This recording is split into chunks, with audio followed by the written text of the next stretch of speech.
Welcome. As always, the video of this meeting is streamed on YouTube and will also be available on Facebook and the village website.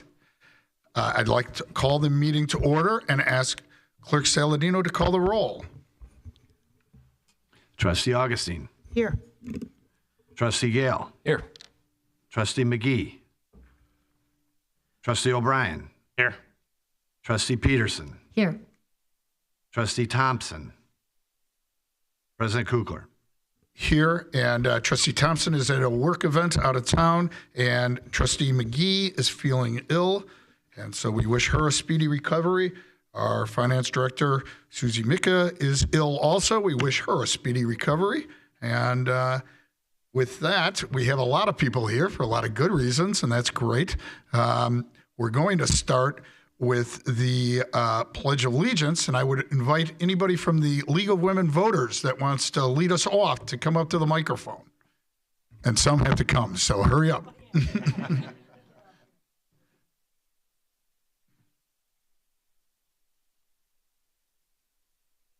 Please stand.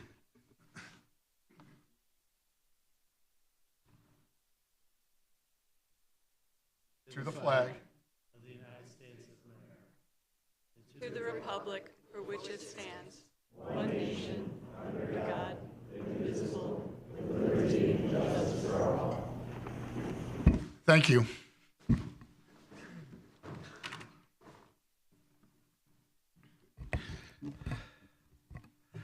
This past weekend was the holiday walk. I appreciate all the hard work by the LGBA and our village staff, our public works, and our first responders, both police and fire. Thank you. Thank you for delivering Santa safely and on schedule all the way from the North Pole. So that's pretty awesome. It's an annual event.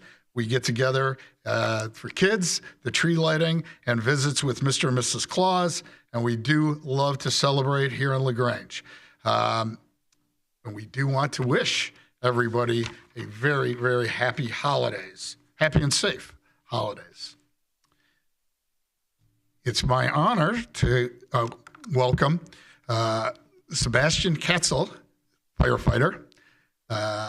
It's our first appointment this month. Firefighter paramedic was approved by the Board of Fire and Police Commissioners on November 20th. Sebastian joins the village with almost 20 years experience in the fire service. He began his career in Oak Lawn and spent the last 16 years working at Burbank Fire Department as an engineer paramedic. He has obtained many certifications, including fire apparatus, engineer, and Officer 1. He's also a member of MABA's Division 21, TRT, and the Hazmat team. Along with various accomplishments, Sebastian is a proud father of a daughter and 2 sons. His appointment will fill one of the 2 firefighter paramedic vacancies. Sebastian and his girlfriend, Megan Guerra, are invited to join Clerk Saladino at the front of the dais for your oath of office. And I know you have 3 other friends. If they want to join, they're more than welcome also. Raise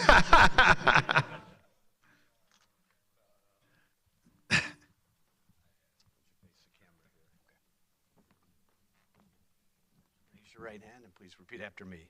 I, Sebastian Katzel, I, Sebastian Kutzel, having been appointed to the office of firefighter paramedic having been appointed to the office of firefighter paramedic in the village of LaGrange, in the village of LaGrange, in the county of Cook, in the county of Cook, do solemnly swear that that I will support the Constitution of the United States I will support the Constitution of the United States and the Constitution of the State of Illinois, and the Constitution of the State of Illinois, and that I will faithfully discharge and that I will faithfully discharge the duties of the office of firefighter paramedic the duties of the office of firefighter paramedic to the best of my ability. to the best of my ability. Congratulations.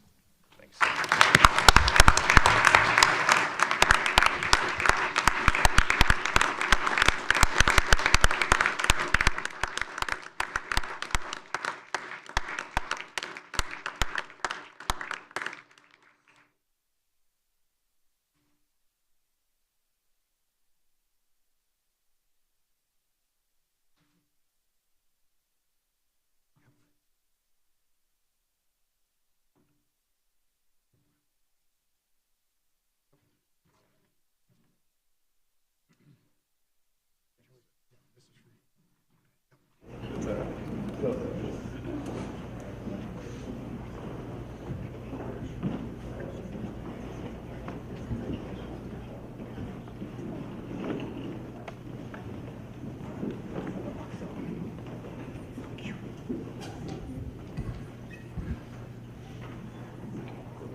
Congratulations again, and welcome to LaGrange. We appreciate you joining the team.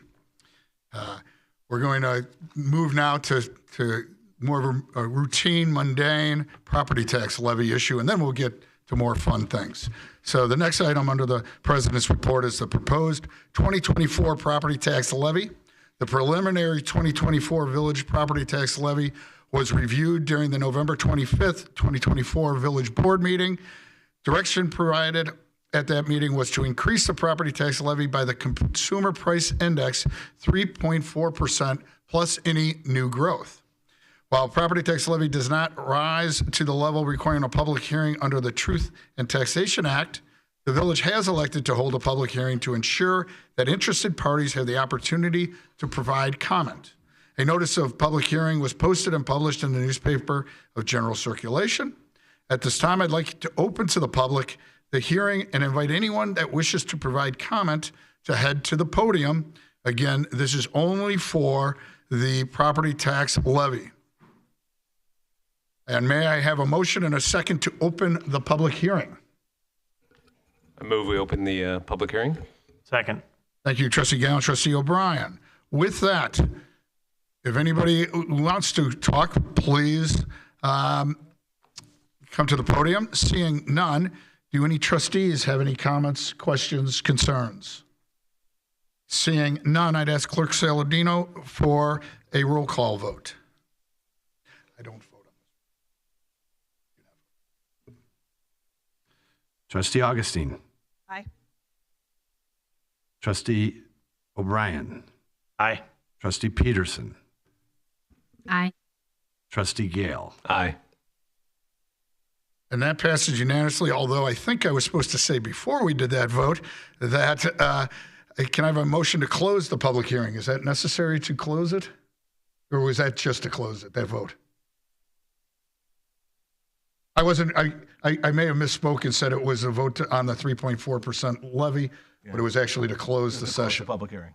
Okay, that was to close the public session. Do we need to do a new roll call vote? Are we up? Might as well. All right, Good, yeah. Clerk Saladino, let's call it again. See if anybody changed their mind. Trustee Augustine. Aye. Trustee Gale. Aye. Trustee O'Brien. Aye. Trustee Peterson. And thank you. The public hearing is closed. I'll keep to the script. Next on, going back to happy, a proclamation celebrating the 100th anniversary of the League of Women Voters of the LaGrange area. Item C under the President's report is that proclamation. I'd like to recognize all the individuals that are here. We have well over 20 members, both men and women, from the League of Women Voters of the LaGrange area joined us tonight. The League of Women Voters is a nonpartisan political organization encouraging informed and active participation in government, working to increase understanding of major public policy issues, and influencing public policy through education and advocacy. The League of Women Voters was established at the home of Mrs. James Kinston under the name League of Women Voters of LaGrange area in 1924. Since its inception, the League has helped millions of women and men become informed participants in government. Its accomplishments come directly from the involvement of its members as a grassroots organization, providing members with the opportunity to learn and educate others about government and take action on public policy. And so it's my pleasure at this time to read the following proclamation. Whereas in 1924, and I learned today, again, women's suffrage was 1919, I believe, and this was formed as an organization to educate women and men about issues so that they could vote appropriately. Whereas in 1924, the League of Women Voters of the LaGrange area, the LaGrange League, was established at the home of Mrs. James Kidston under the name League of Women Voters of LaGrange. And whereas the LaGrange League is a local chapter of the League of Women Voters of the United States, which works to protect and expand voting rights and ensure everyone is represented in our democracy. And whereas the League of Women Voters empowers voters to defend democracy through advocacy, education, litigation at the local, state, and national levels. And whereas the LaGrange League has educated generations of women and men through candidate forums and educational programs, and whereas many members of the LaGrange League have served in leadership roles in village government, some going on to serve at the state level, and whereas the LaGrange League became the League of Women Voters of the LaGrange area in 1995 and now comprises 120 members from 12 communities who continue to educate, advocate, and organize on issues ranging from school finance to fair and affordable housing. And now, therefore, be it resolved that the Village of LaGrange, in recognition of its continuing contributions to the residents of the larger LaGrange community, does hereby proclaim December 9th, 2024 as a day to celebrate the 100th anniversary of the League of Women Voters of LaGrange. So thank you. I don't know if there's people that want to speak. I know that we want to get some pictures and a banner, but does anybody want to speak before we all come up for a picture?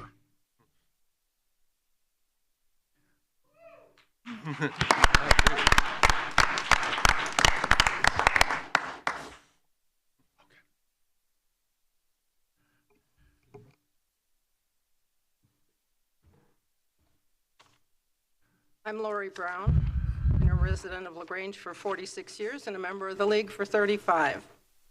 Thank you, President Kukler and village trustees. The League of Women Voters of the LaGrange area has long enjoyed its relationship with this village.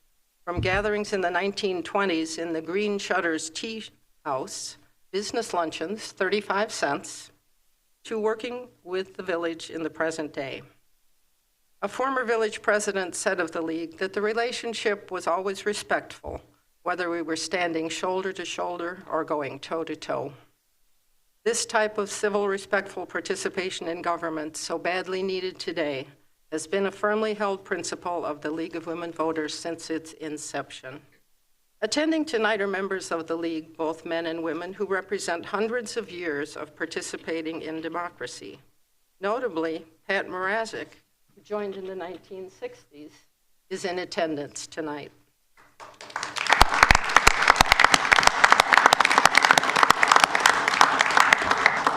One thing all League members hold in common is a commitment to the idea that democracy is not a spectator sport, that it works best when citizens participate. Over the years, League members have organized candidate forums, run for and often won public office, formed observer corps to hold government accountable, studied and advocated for well-informed policies, held public meetings on issues at every level of government, and much more. We thank you for honoring the League today as we celebrate 100 years of history in LaGrange, and we look forward to working together for many more years. Thank you.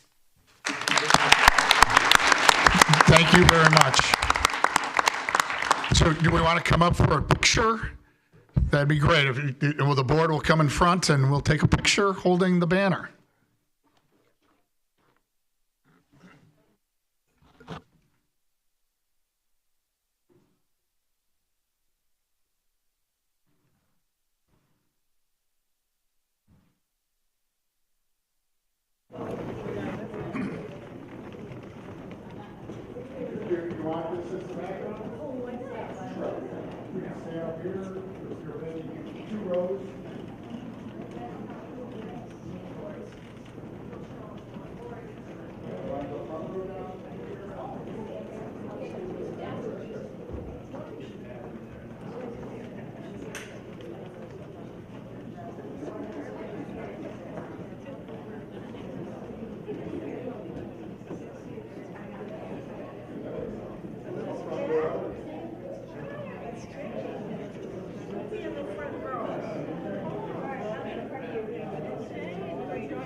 Thank you, everybody.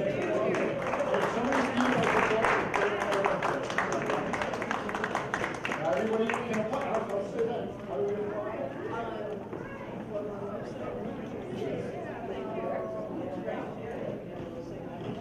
I will tell the people that.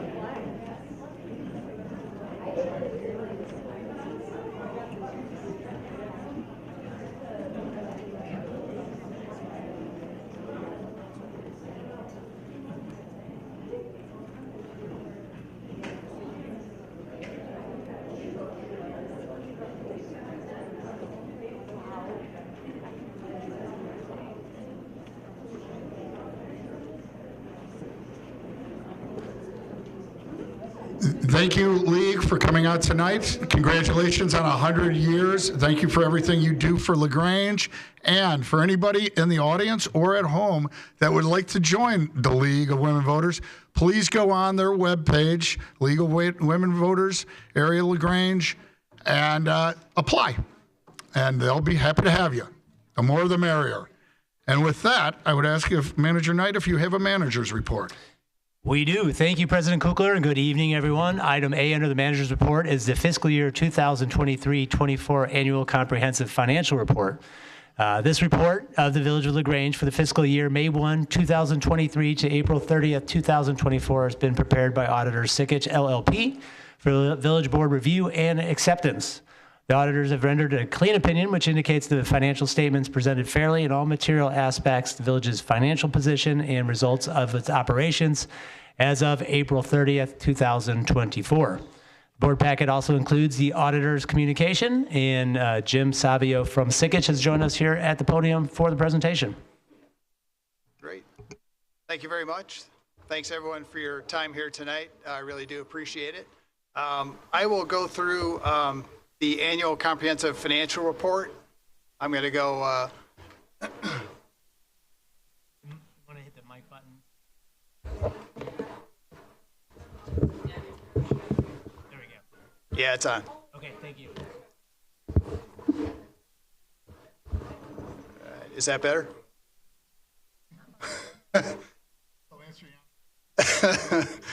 How's that? There you go. All right. I can just yell too. What I'll do is go through the annual comprehensive financial report like I do every year. Go through just high level. I'll focus more on our reports that we issue and are responsible for. I'm not going to get into the detail of the numbers. Then I'd be happy to answer any questions that you might have. I'll also touch briefly on the auditor's communication to the village board as well. So for the annual comprehensive financial report, I'll start and just go over real quickly the table of contents, just tell you what's in the report. It's a big report, lots of information. So I'll give you a high level view of what's in here. So if you look at the table of contents, there's three main sections: the introductory section, financial section, and then statistical section. In the introductory section, you'll see the Certificate of Achievement for Excellence in Financial Reporting from the Government Finance Officers Association. Last year, you received the award again, and that was the 29th year that you've received that report. So great job by the village and the finance staff through the years. After that is the financial section. I'll talk about the independent auditor's report. And then the next report, the auditor's report on internal control over financial reporting and on compliance and other matters. I'll also talk about that. That report's required because you expended more than $500,000 in state and federal funds. The Illinois Grant Accountability and Transparency Act requires us to issue this report on internal control over reporting and compliance. I'll talk about that too. Management discussion and analysis, I will touch briefly on that as well. That's prepared by Susie. And then we get into the basic financial statements. The basic financial statements are what we give an opinion on. And I will talk about in the independent auditor's report what procedures we do on the rest of the report. The basic financial statements start with the government-wide financial statements on pages 7 through 10. That's the statement of net position and the statement of activities. This basically has your consolidated financial statements. So it's going to have all of the funds of the village except for the pension funds, police and fire pension funds. broken out between governmental activities, which are all your governmental funds, and then the business type activities, your water, sewer, and parking funds. This has a long-term focus. It has capital assets. It has long-term debt, and it's similar to corporate financial statements. Now, contrast that with the governmental fund financial statements that follow on page 11. These have a short-term focus. There's no capital assets. There's no long-term debt, focusing simply on current spendable resources, which is how you budget. It's broken out by major fund, and then all non-major funds are presented as one column. And there's a reconciliation on pages 12 and 14 to show you how you get from that short-term focus to the long-term focus.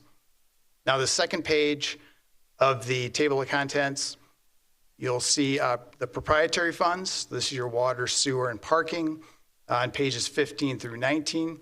This has the same long-term focus as a government-wide financial statements, just a little more detail, a little bit different format, and there's a statement of cash flows. And then the fiduciary funds, which are your police and fire pension funds, follow after that on pages 20 and 21. These have the combined amounts. If you want to see the individual amounts for each one, that's on pages 97 and 98.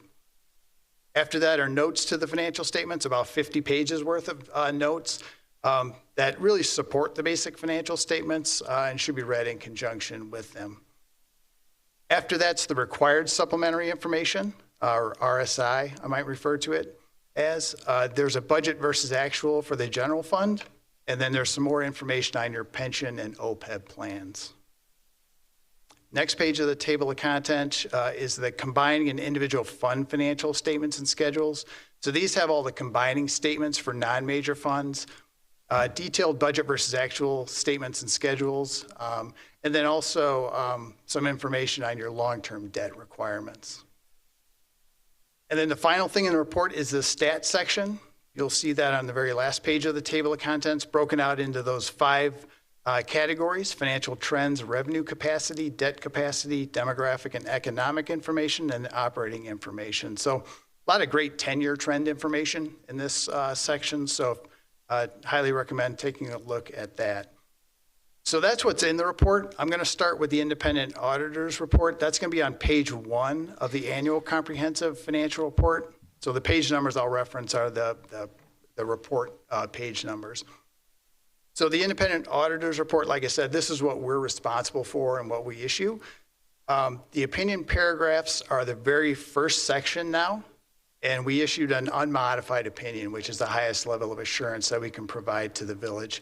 And that second paragraph basically says that, in our opinion, the financial statements are fairly presented in all material respects in accordance with accounting principles generally accepted in the United States of America. And then on page 3 of the independent auditor's report, this other matters section basically tells you what we did with the rest of the information. So the required supplementary information, which is management discussion and analysis, and then the RSI that I discussed in the table of contents, we do some limited procedures on this. So we do read the information, do inquiries of management, but not enough to give an opinion. The supplementary information are the combining and individual fund financial statements and schedules that I mentioned, and we give what we call an in relation to opinion on this information. So in relation to the basic financial statements, they're not materially misstated. And finally, the other information is the introductory and stats section.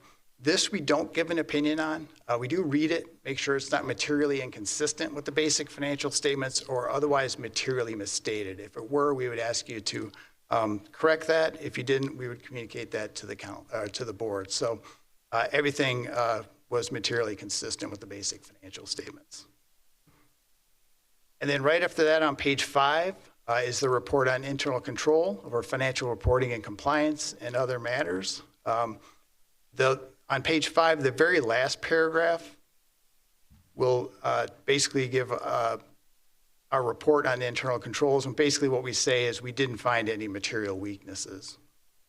And then our report on compliance and other matters is the first paragraph on page 6. Again, that last sentence just basically says that we didn't note any instances of non-compliance. And then right after that on MD&A page 1 is the management discussion and analysis. Like I said, this is prepared by Susie. great overview of the village's financial position and changes in financial position. Highlight any changes that might have occurred during the year. It has some 2-year comparative data that you can't find elsewhere in the report. So I encourage you every year to, if you want to read one thing, read the MD&A because it's a good overview of the village's finances.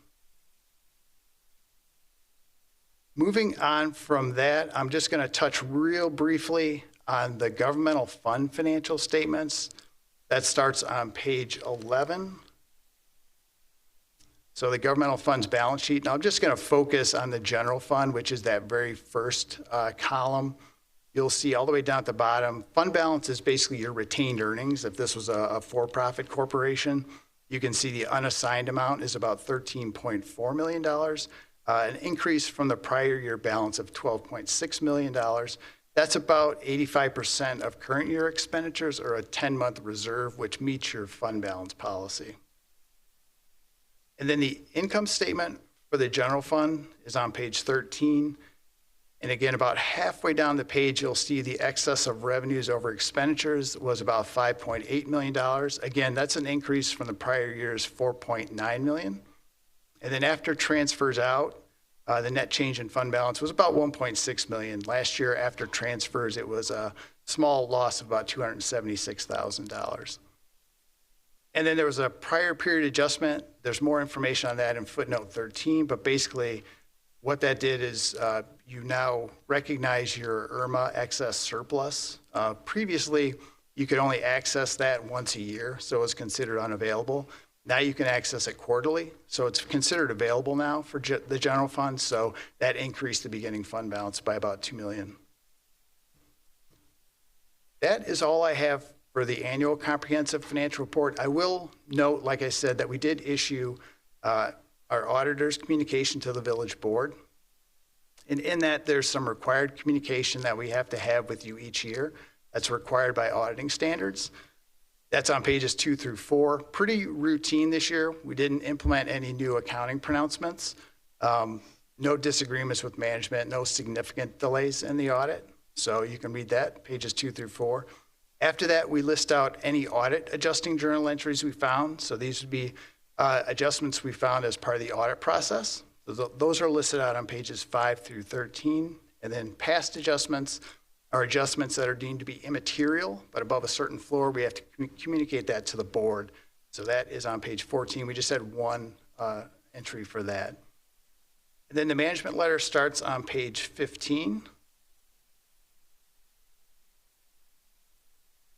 And what page 16 says,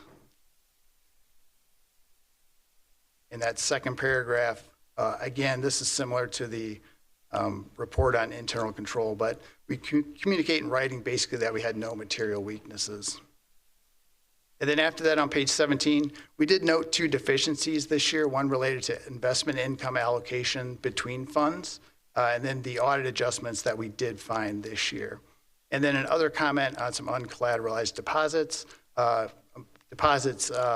were above FDIC insurance that were not collateralized. So that comment is there as well. So that is it. With that, I would be happy to answer any questions that the board may have on either one of those reports. Does anyone on the board have any questions for the auditors? Thank you. We appreciate it. And again, just to highlight, we are getting the best audit report we could, correct? Correct. Well, with that, we appreciate your help. We do appreciate Director Micka and Village Manager Knight's work on getting the documents that you needed to be able to do it, and the whole finance team. So thank you.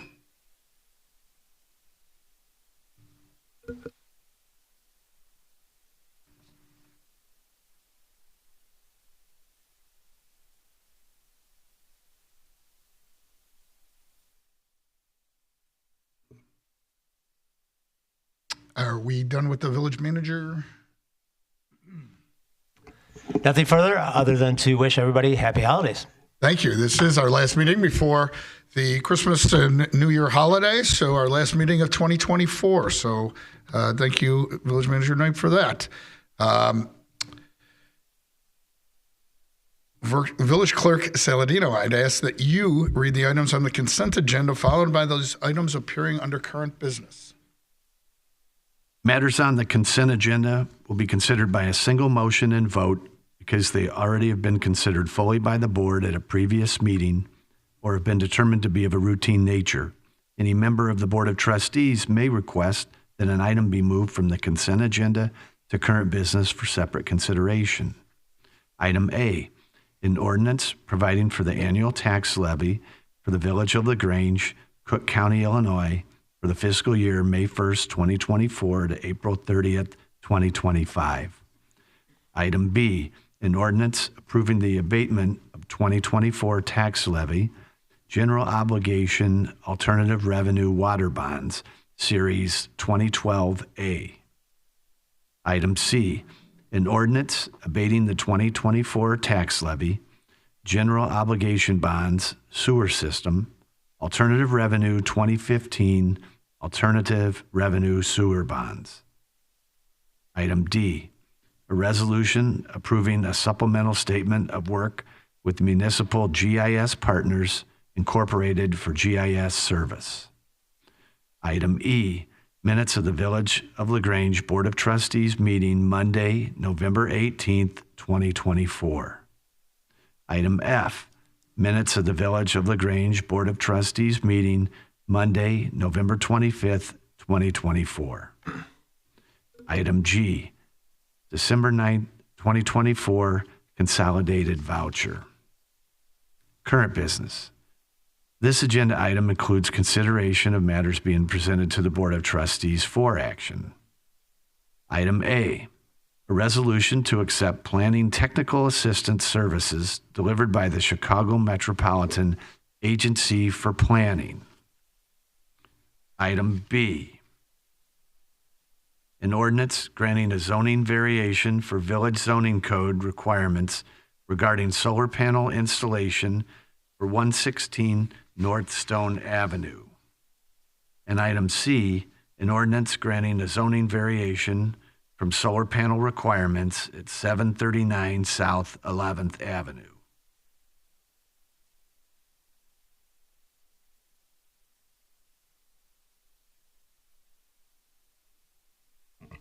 Thank you.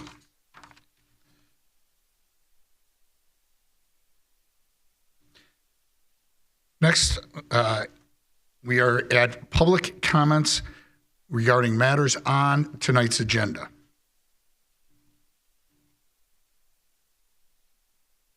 And if you could just please state your name and your address, that'd be great. My name's Tim Sheldon. I live at 449 7th Avenue. The timely inclusion of the GIS service item is extremely helpful, if for no other reason than I can speak at this first opportunity rather than waiting towards the end. Currently at my house, my wife, my 5-year-old, and my 2-year-old, we do not have any running water right now. There was a water main break, but that's not why we don't have running water at our house. Everyone else on my block lost service, but it's been restored, but not my house. And the reason that my house does not have running water is because the Grange crew destroyed the service line to my house in the repair of the water main. I was particularly perturbed by the fact that before I got home, one of the people from the Public Works Department, and I verified this because we have a little doorbell camera, told my wife that this was really unavoidable, what happened. And she expressed to me that she knew when she was told that was problematic and didn't think that she was being given very much respect when she was told that. And I agree with her because it very much could have been expected for several reasons. First, a locator service was brought out. They marked all the lines in front of our house, but they didn't mark the line for my water service. They marked an old line that was there, but apparently did not decide to use whatever equipment that they used to find out where the pipes are for my house. Even besides that from this morning, and I understand that that was probably done hastily due to a water main break, which is certainly not the village's fault, so I'm not mad about that. The crew told me that on the GIS survey, it does not show where my service line is for water. Approximately 6 years ago, we replaced the lead coupling, whatever it's called, with the water main because we were anticipating growing our family and wanted to make sure we had high quality water coming into our house. I worked closely with the village at that time. Ryan Gillingham was in charge, and I was actually on the Environmental Quality Commission at that time. And so it was something that we were very aware of. We did all the right permits, and I knew that the village came out to verify what was being done, and before they could close up the street again, they had to come back to see where our water line was.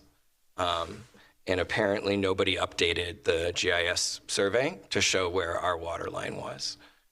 We were told earlier this evening it would be an hour and a half, and then a later estimate was 3 hours, and then it was 3 hours, hopefully. So I'm just really disappointed that this had to happen this way, and that my wife was told that it was unavoidable, when the reality was it was very much avoidable. So, thank you. Well, thank you for coming out tonight. I apologize on behalf of the village for your wife feeling disrespected. I'm sure that wasn't the intent, and it definitely shouldn't have been. And we can look into that and correct whatever could occur to be as professional as possible. And to be clear, I think it was unavoidable for the crew on hand because the information they were given was incomplete. So, Right. But yes, so I get it. When you're the one house with no water, hearing that it's unavoidable is tough to swallow if you had any water. It was unavoidable for the gentleman who operated the crane, because from the information that he told me on my app, it doesn't show that this is here. So I don't blame him personally for it. Right. But the fact is, we didn't secretly install our water line. Like, we very publicly told you guys where it was, and you all knew where it was. So that's my frustration. Right. So we'll definitely be working on that also. Obviously, priority working on getting your water restored is absolutely as soon as that is possible, and maybe it's done. I'm not sure. This is the first time hearing about it, so I hope that it's done. It will be done very shortly. So it was, the stars aligned for you guys, and that you have a GIS item on the agenda, and you have a board meeting the very same day. So I'm an elementary school principal, so I know that Murphy's Law is the problem will happen on the day of the board meeting. So well, yeah, that's probably true. Yes. And our acting public works director's first day on the job, but I think he's ready to respond a little bit. Sure. So I'll hand it over to Russell Davenport. All right, so we were out there earlier today. Yesterday we had a water leak in front of your property, so we had to get the leak detectors out. They marked the water main. We had our own crew mark service out there. It happened to be 2 services out there than 1 service. So when you got your new lead service abandoned, it was 2 B boxes out there. It was not only 1. So when we come across and we do our digging, sometime you run into that. You will come across those small lines. They're probably an inch in diameter that you would come across it. So they told me about it, that they were out there fixing it this evening, and we had to actually cut out some water main. After we fixed the leak, we noticed there was a crack underneath on the bell of the water main, so they had to cut it out. So after they cut it out, they had told me they had talked to you guys, and you guys wasn't too happy about it. So we apologize for it. But in the field of doing that type of work, we run into those kind of things, and sometimes it happens, and it's no excuse. It's just construction work, and that's how it goes out there. Hold on a minute. I've been in that construction field for at least 25 years digging water leaks, and in the coldest weather that you could have out there. And it's just that something like that happened. We try to avoid those things. We try to dig and look for them, but when we come across 2 water services, it's a little more difficult than 1. So I appreciate that. I think what bothers me about what you just said and the way you said it is it shouldn't be something like, well, these things happen. right? Like, They do. but it shouldn't be that way. Well, you You have guys to- you literally have an item on the agenda for service to map out all this stuff. We're paying our money, right, to make sure that we know where everything is so that this stuff doesn't happen, right? So I guess, Russell, if you know, is the one no longer used B-Box, is that removed or does that stay in there, or how do we do with that? At the time when it got done, usually a private contractor, they'll take care of it, but they did not remove it. It usually gets removed so it's not confusing. So when we is get it out still there now? They removed it. It's been removed? Yeah, they removed All it. right. Yeah. The next thing is there a way, or has it been updated on our GIS so that where their water line currently is, and that it's not a lead service line, it's the copper line? Copper line. So when we come across them, we update it in the field on our GIS. We take the tablet with us. So it will be updated if it hasn't already been updated? Yeah, it will be updated tonight. Okay. Yeah. And that's great, and I'm sure it will be this time. But like my frustration is the village came out to say, you guys can close up the street because we know where this is now. Right. And it wasn't done then. And that's why I'm saying it's hard for me to hear like these things happen, because they do, but they don't have to happen. Right, exactly. If the one was removed and it was in there, perhaps it wouldn't have happened. In a perfect world, that would have been the case. So we do apologize for that. We understand your frustration of being without water. Mm-hmm. We understand your wife's frustration when the conversation didn't go as she would have liked, and that's understandable. Or the way I would have liked. Like, just to be honest with you, like, it's not that I'm here because she was offended. I'm offended that that happened to my family. Yeah, Right. I understand that. So I apologize we're clear. that you and your wife are offended. Yeah, very good. Thank you. Thank you.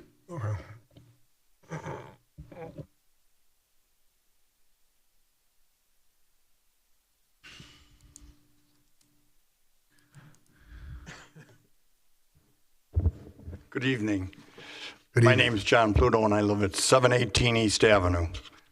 What I'm here about today is our solar energy system zoning guidelines.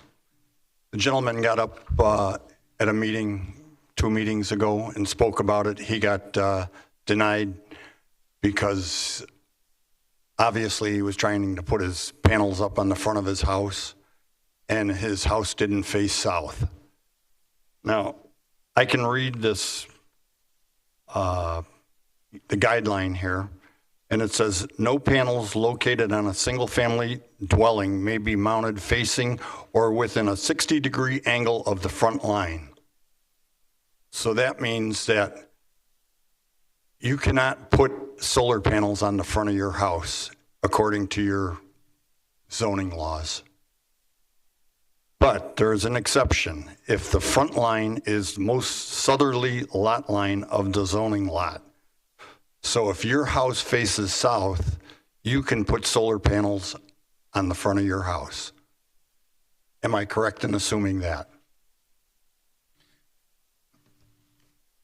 Do you know? Generally speaking, that's correct, except sometimes a home is not oriented towards the front lot line. It's the front lot line, not the front of the house. But you read it pretty much correctly. You read it correctly. And I understand why it was created that way 30 years ago or whenever it was. It was to protect residents adjoining properties, that something hokey didn't get put up in front of the house and deter the property values of their houses. I understand that.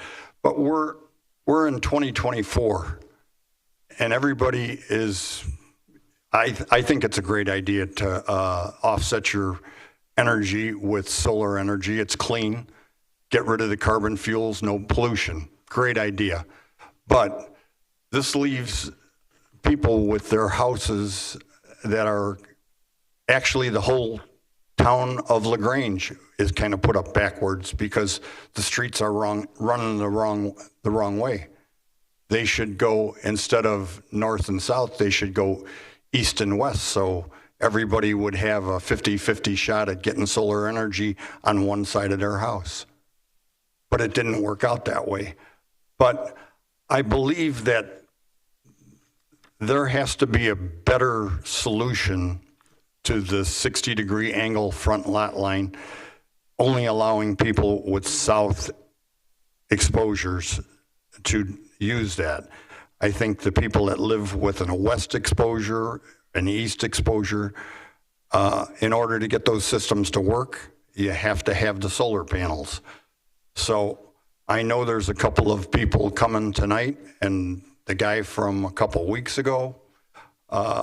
We're doing all kinds of new comprehensive plans here and there.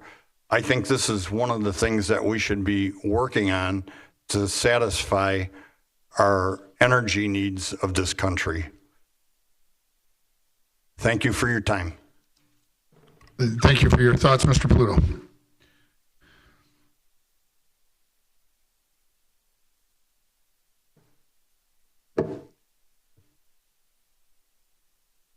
Hello, my name is Michael Beaumont. I'm at 739 11th Avenue. I'm hoping to convince you to not only allow my solar project to continue, but to also amend the ordinance, allowing more people a chance to move forward with solar. There are only a few reasons you shouldn't or should get solar. Number one, if you want it. Number two, is it viable? And number three, do you have the finances for it? Number four should not be whether or not the Village of LaGrange finds the panel aesthetically pleasing. It is extremely sad and disheartening that a panel of elected officials found solar panels ugly years ago, and now when we need them the most, the code is still in placing restrictions on installations. This ordinance is outdated and detrimental to the community. The output of my system is greatly affected by this ordinance, effectively making it 30% less efficient. There are 12 homes on my block, 6 of which are not viable for solar. One is a south corner lot and would not be restricted by this ordinance. The other 5 all lose out on between 30 and 50% of solar production based on how their house is facing. Lastly, the cost of solar is still relatively large, so the payback time is between 7 and 10 years. Restricting the size of the system only increases this time frame. Additional costs for the village also hinder this project, including $500 for an updated plata survey, even though the solar is going on an existing structure that was approved by the village, $1,500 to apply for a variance to an outdated code that should have been updated in 2019, and finally, upgrading the electrical meters since most of LaGrange homes are relatively old. All of this adds to years to the payback. Thank you for your time, and I hope you approve my project as well as updating the existing code. Thank you. Thank you for coming out tonight.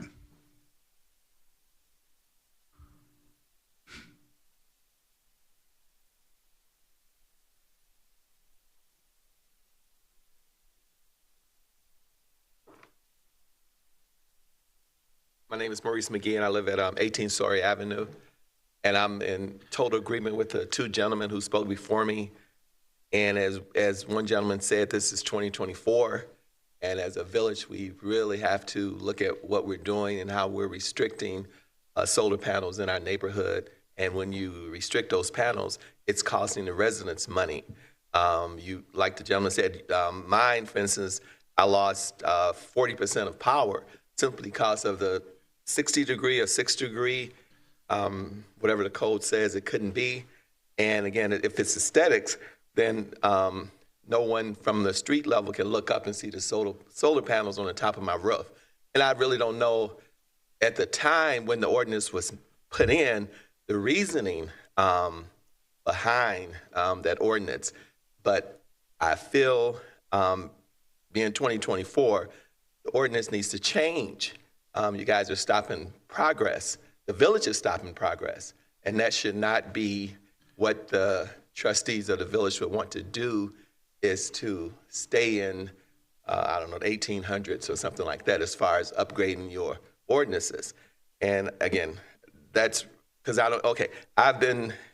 my solar company said they can't do it because of the ordinance. So what recourse do I have to get it done?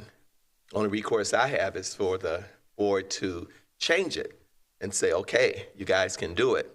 That seems like the most logical step without having to spend thousands and thousands of dollars, because since they denied my change, I have to come up with $1,500 additional to pay for the solar panel, and that's just not how it should be. Thank you for listening. Thank you, Reverend McGee.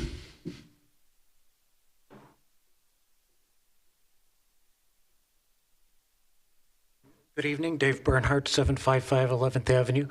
My wife and I are neighbors with Mike and Ashley, and we're just here to support them as our other neighbors. And we think it'd be worthwhile to revisit the code and rules regarding the solar panels. Thank you. Thank you for coming up.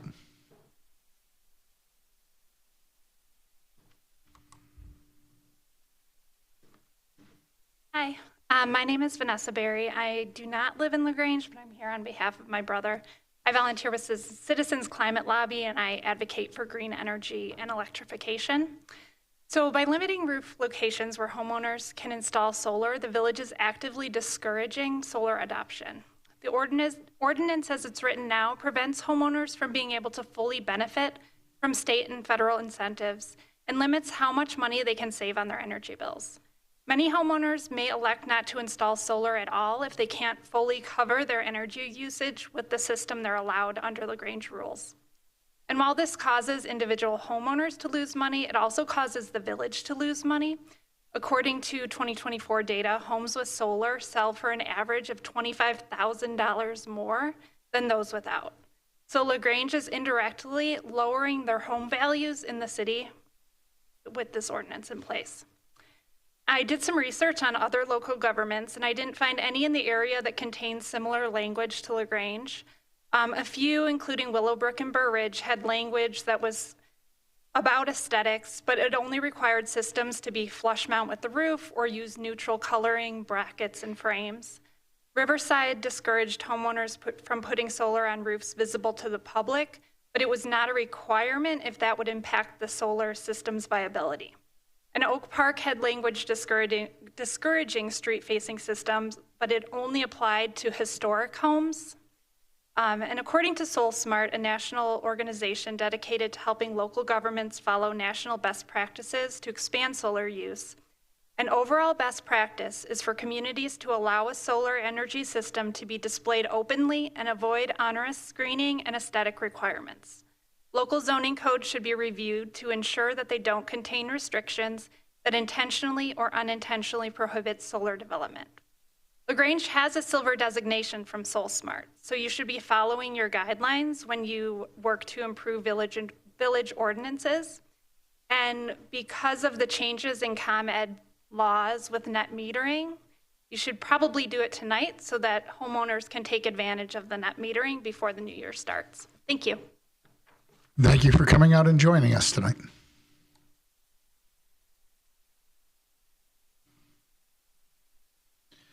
All right, seeing no other comments.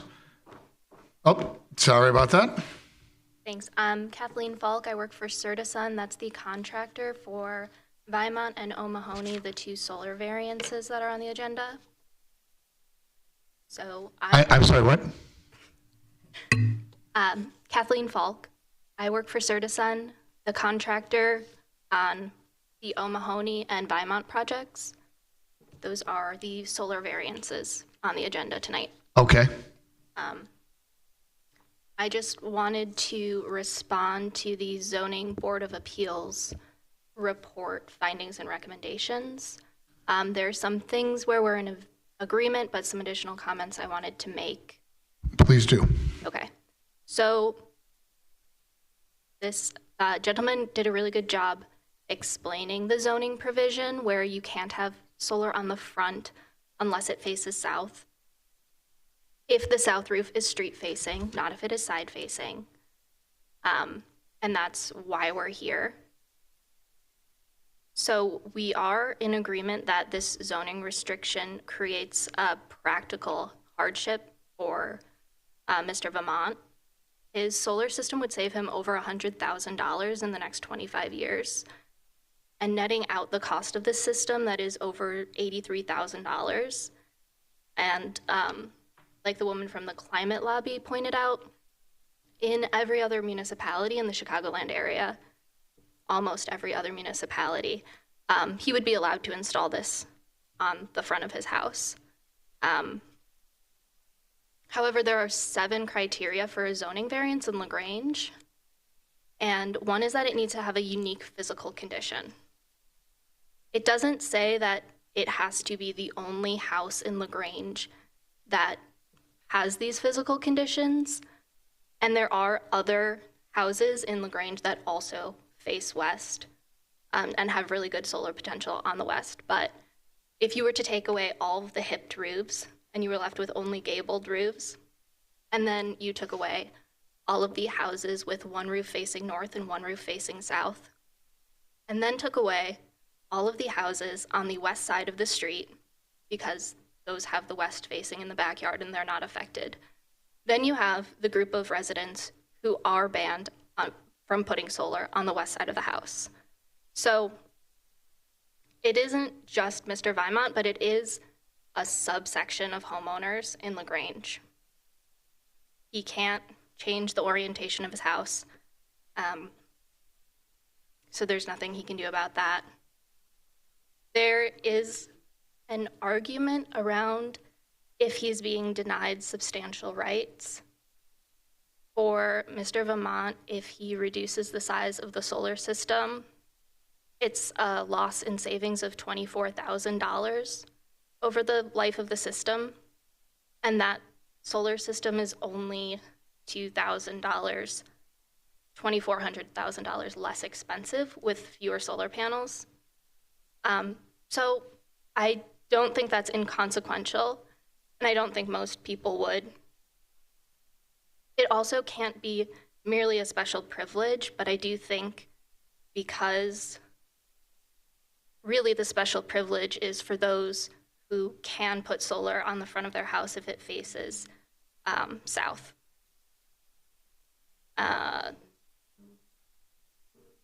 It can't have any other remedy, and again, I don't think the other remedy is very fair because it has such a reduction in use. And then the last 2 things that it needs to pass the zoning variance are to maintain the essential character of the area and fit with the code plan and purposes. So the decision from the Zoning Board of Appeals quoted the zoning code. The purpose of the single-family residential district is to perpetuate the existing high-quality residential character of the village by preserving established neighborhoods while encouraging beneficial new development consistent with the overall character. Character is very subjective. The provision was likely enacted to protect the aesthetics, but solar technology has really improved. The panels Mr. Vimont is buying are all black. They have matte black rail, unlike the shiny silver aluminum people see. He opted to only install 12 panels on the front of the house instead of 13, so it would be a neat rectangle. And Certasun does really high quality installations, and we will route the conduit through the attic, so there won't be conduit on the rooftop. There also won't be rail sticking out from the edges of the system. So there are steps we can and do take to make it more aesthetically pleasing. Public opinion on this is also shifting. People don't always think it's an eyesore. They can be ugly, they can be very beautiful. There are things to do to make it look much, much nicer. I would say solar panels are absolutely consistent with the high quality residential character of LaGrange. They're seen all over high quality residential communities like Riverside, Hinsdale, Elmhurst, etc., all around. I also would like you to think about what kind of character LaGrange should be displaying. They did pursue SolSmart designation, but then have this extremely restrictive solar policy, which is pretty misleading because the Soul Smart is advertised on the website, and the zoning policy is not. My friend bought a house in LaGrange and had plans of going solar and had no idea that it was banned on the front of the house. To me, the characteristics of a neighborhood with solar shows that people invest in their homes, which is very consistent with the beautiful historic homes that are so well maintained in LaGrange. They care about each other and the global community and the planet, and I have seen that in many public education campaigns in LaGrange, and they're aware of how new technology can better their lives. Every member of the Zoning Board of Appeals was unaware of this provision at the start of our hearing last month. I think since it was adopted, the understanding of good character has evolved. And I think it's flown under the radar for so long because LaGrange has so many old growth trees, not a lot of people have applied to go solar compared to other neighborhoods. There are also a lot of really subjective elements of this process, such as unique, essential character of the area, and practical difficulty or reasonable hardship. So I would love if you could consider all of that, not just for Mr. Vimon's, but also Mr. O'Mahony's system. Thank you. Yep.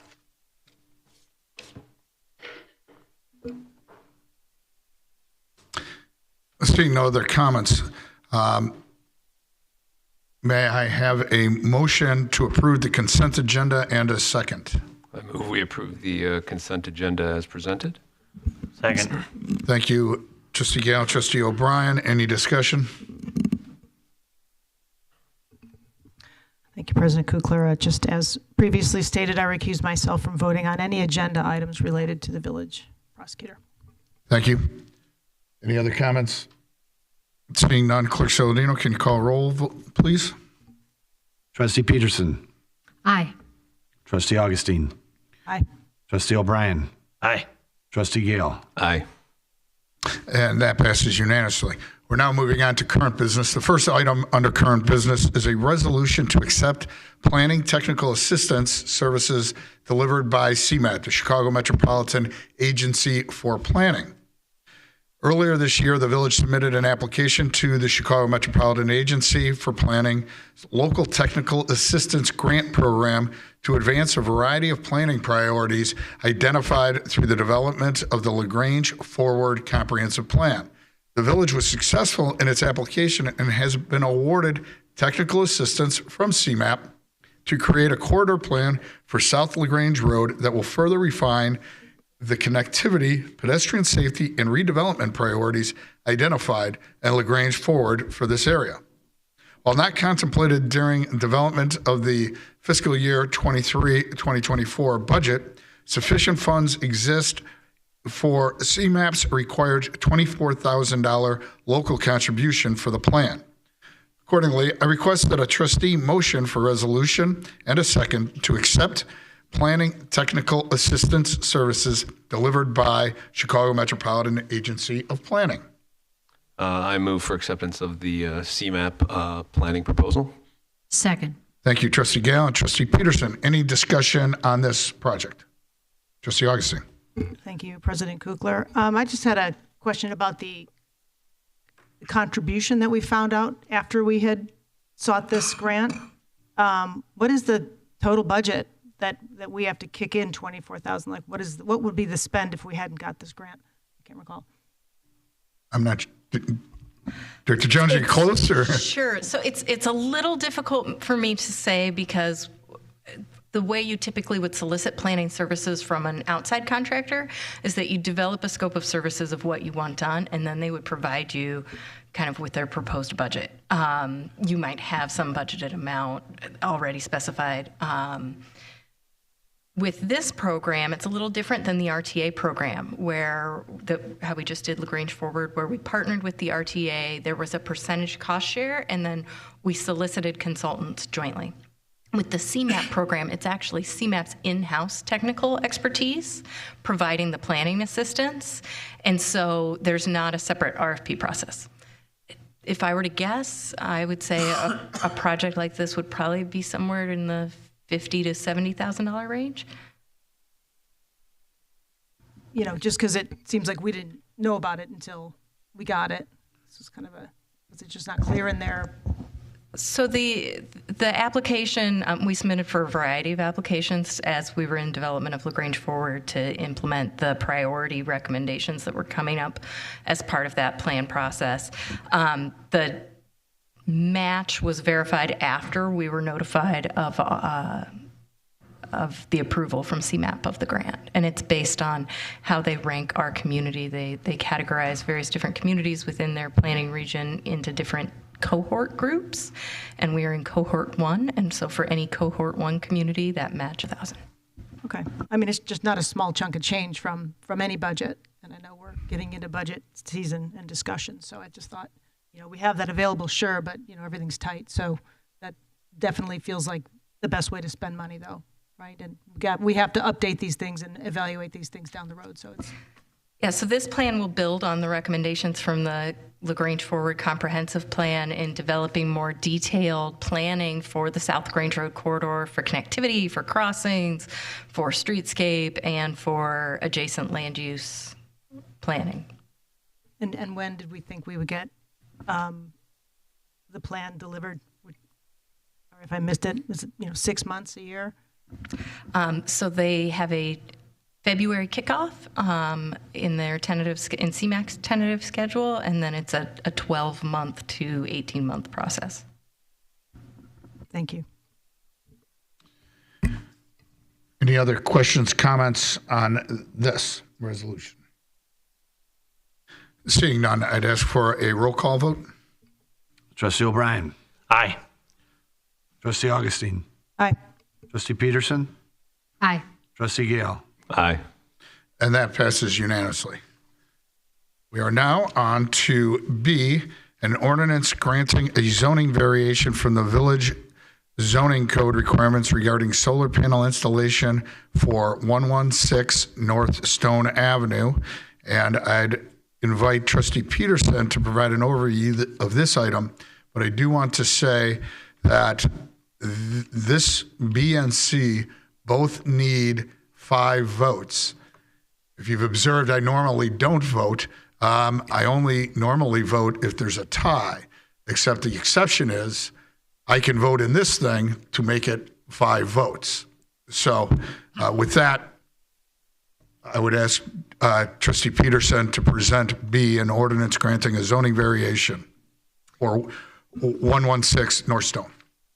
The applicant is the owner of the property at 116 North Stone Avenue, the subject property, and is seeking a variation from zoning code section 9-101C12C to add solar panels to the roof of the home facing or within 60 degrees of the front lot line. The applicant proposes to add solar panels on the south portion of the roof facing the interior side lot line and within 60 degrees of the front lot line.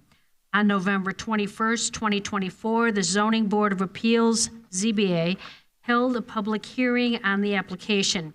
The applicant testified that if the variation were denied, the resulting reduction in solar generation would result in there being no solar panel installation on the home. No neighbors spoke at the hearing. A representative from the solar company spoke in support of the application and perspective on the village code requirements generally. The ZBA found that the proposed solar panels would not have an impact on the aesthetics and community character because they would be no more visible from the street than the panels that are allowed by the village code. The ZBA further found that the homeowner would be denied substantial rights by strict application of the code because if the characteristics of the lot line were modestly different, the proposed solar panels would be allowed. The ZBA voted 4-1 to recommend approval of the requested variation. Due to the adoption of the comprehensive plan, a vote of 2/3 of the corporate authorities, which is Board of Trustees, requires 5 votes, which is what President Kukler was just referring to. And I move that the Board of Trustees vote to approve the proposed ordinance granting a zoning variation from village code requirements regarding solar panel installations for 116 North Stone Avenue. A second. Thank you, Trustee Peterson and Trustee Augustine. Any comment regarding this? Trustee Gale. Well, thanks, Mr. President. Not really on the substance. I mean, I'm in favor of the variance too. I did have a couple of sort of staff related questions, or I think it's more first for Ben. I mean, I agree. Also, we need to change the zoning code with respect to this, but under the Open Meetings Act, right? We haven't.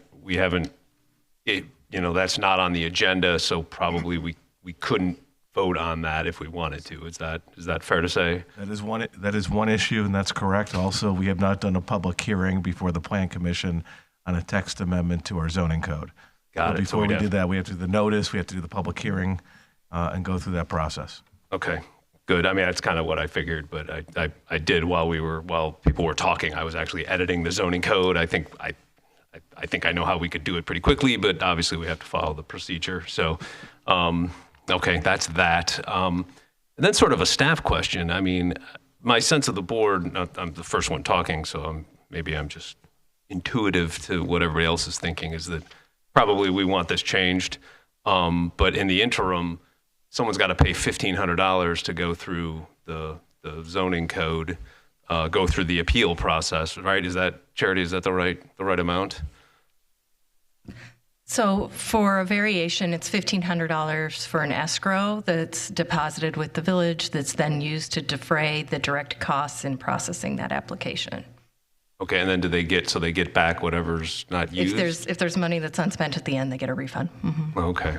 How do folks often get a refund, or I guess I'm really depends on the complexity of the application, how long the ZBA deliberates, and how long the public hearing goes, because a portion of that expense, of course, is the processing of the minutes. Okay. Well, I'm just wondering if, I mean, maybe this is a Jack Knight question. I mean, I'd hate for people. Someone wants to get a variance. They don't want to pay the $1,500. And then they got to wait for us. I mean, is there a way for us to like refund or put something in place to kind of ease that burden if it's I don't know. So there's sort of two separate questions, right? There's variations, which are relief from the code due to some unique attribute or unique characteristic of the property that results in a particular hardship for that property that wouldn't be common to other similarly zoned properties. That's the variation process. Then there's the text amendment process that Ben was talking about that would go through the Plan Commission.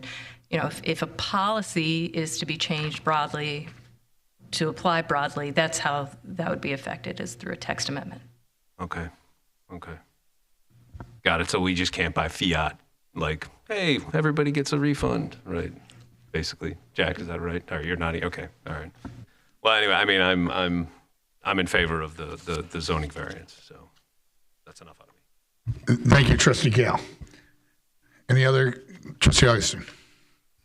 Thank you. And I know we'll be discussing another one right after this, so we'll be on solar for a little bit. But to the audience who came to speak up for their neighbors and for their properties, thank you. I've been on the board about 6 years, and I think this is the first time I've had to vote on a solar issue of this nature. So it's not as if it's come before us a whole bunch and we've said no. This was code ordinance written, do we know how long ago? Is it 30, correct? I don't know Okay. specifically A long time when those ago. provisions were added. Sorry. Yes, when probably systems were bulkier and that aesthetic concern was a larger one, I guess. I've seen some older systems in LaGrange, some that I can't even believe would have come before permitting process, but for the most part, they're unnoticeable. They're, if anything, a great conversation starter between myself and my curious 12-year-old who does that and why, what is that? But I think they really fit in very nicely, and so aesthetically, I don't think that that's an issue anymore. And so yes, like I think a lot of us up here tonight are going to say we should very much look into updating the code. Seems like that is the big sticking point, and make it so that generally all positions, north, south, east, and west, can be accommodated given certain restrictions. So I'm in support definitely of supporting this and the variance, and in reading the very thoughtful Q&A that went on for both of these ZBA meetings. I learned a lot. The commissioners for the zoning board were very interested, I think, in seeing this happen as well. So because of the particulars with the needing a 5-0 vote, and I guess we didn't have a full commission at that time. Is it normally 7? And we had 6? So it's normally 7. They need 4 per our code to advance a recommendation for approval. Right. And 4 positive votes. Right. Okay. 1 got it. One did not. 1 was 3-2. So, but in reading what was in the summary here from the commissioners and the applicants, certainly seems that we'd be supporting something they support, and it's kind of new to them as well. So I think that if we can get things handled tonight and then address the change to text as soon as possible, that would be wonderful. But this certainly has my support. I can't find any reason not to do it for all of the things that have been mentioned. So again, I'm glad to see this coming before us, and I look forward to seeing change, and this will have my support. Thank you, Trustee Augustine. Seeing no other comments, I would ask for a roll call vote. Trustee Gale. Aye. Trustee O'Brien. Aye. Trustee Augustine. Aye. Trustee Peterson. Aye. President Kugler. Aye. And that passes unanimously with the 5 votes. Moving on to C. The resolution, I'm on the wrong thing here, so. Trustee Peterson, I know you got it, but it's a resolution for solar panel requirements at 739 South 11th Avenue. The applicant is the owner of the property at 739 South 11th Street, the subject property, and has applied for variation to the zoning code section 9-101C12C to add solar panels on the roof of his home facing the front lot line. On November 21st, 2024, the Zoning Board of Appeals, ZBA, held a public hearing on the application. The applicant presented his request and how compliance with the code requirements would reduce the solar production capacity for panels. No neighbor spoke at the hearing. A representative from a solar company spoke in support of the application about the impact of the code requirements on the output of the proposed system and the perspective on the village code requirements generally. The ZBA found that the application did not meet the conditions for a variation. Although commissioners expressed sympathy for the applicant and a desire to support solar energy, they did not find unique circumstances that unduly burden the subject property more than other similarly zoned properties. The ZBA voted 3-2 to recommend denial. Due to the ZBA's failure of the ZBA to recommend approval and the recent adoption of the comprehensive plan, a vote of 2/3 of the corporate authorities, which the Board of Trustees, is required to approve the variation. President Kugler will be voting again. I move to approve approve or grant a zoning variation for solar panels at 739 South 11th Avenue. Second. Thank you, Trustee Peterson and Trustee O'Brien. And Trustee Peterson, you're waving your hand. I think you want to speak. I attended the ZBA board meeting, and we are talking about a very small portion of the roof, and I agree. I am fully supportive of changing the zoning or the ordinances to support solar energy, so I fully support the approval process here. Thank you, Trustee Peterson. Any other comments down here? Any comments on this? Seeing none, others, I would ask for a roll call vote. Trustee Augustine. Aye. Trustee Gale. Aye. Trustee O'Brien. Aye. Trustee Peterson. Aye. President Kukler. Aye. And that passes unanimously, and the variation is approved, and we'll be working with staff to update and amend the code as soon as time allows. With that, I would ask if does anyone in the audience wish to comment on those items not on tonight's agenda? Please come up.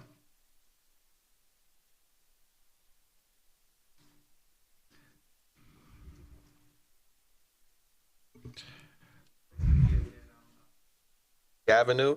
For those who are still a little bit in the dark, what happens next? I guess that's a big question. I know you just said. I assume Reverend McGee is wondering if we know when the ordinance would be changed if that were to work its way through the process. So it's typically about a 90-day process because it has to go before a public hearing with the Plan Commission prior to adoption by the village board. Okay. So it's going to be at least 90 days. At least 90 days. Are we going to have another meeting, or it'll be just announced? So there will be a public hearing before the Plan Commission. So there will be a notice in the newspaper. It'll be on the village website as well, and anyone that's interested will be able to attend that Plan Commission hearing and speak. And then the Plan Commission votes, and they make a recommendation to the village board. Okay. Thank you very much. Thank you, Reverend 90 McGee. days.